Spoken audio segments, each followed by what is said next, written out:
Bahar gelse gül açılır bağlarda, gül aşkına şeyda bilbil san eyler. Mergenler meskeni koca dağlarda, hava yeli götür götmüne eyler.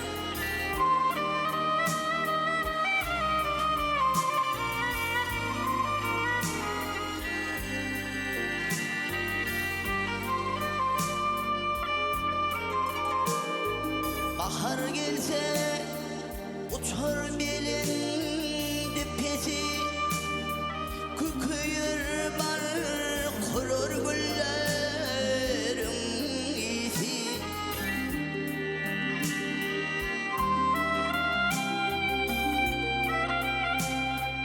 Asmanı yandanır kuşların sesi, bağışı tutar çalır hoş havan eyler.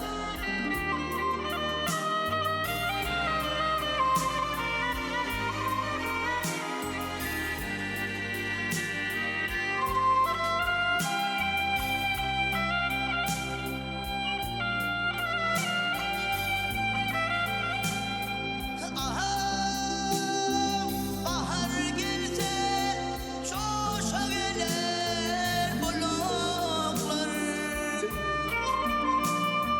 kenarında yaşıl öter kıyaklar. Bir güne salam verir akımlıklar, çiğlemlesin açır köyler.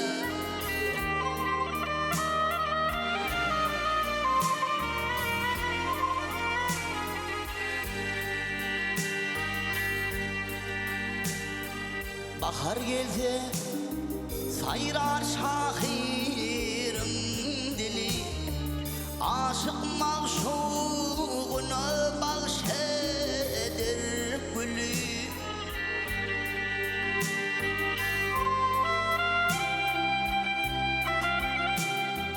Dostlarım bahar hem gözür gülü, yer görkünü insan beder bu deyler.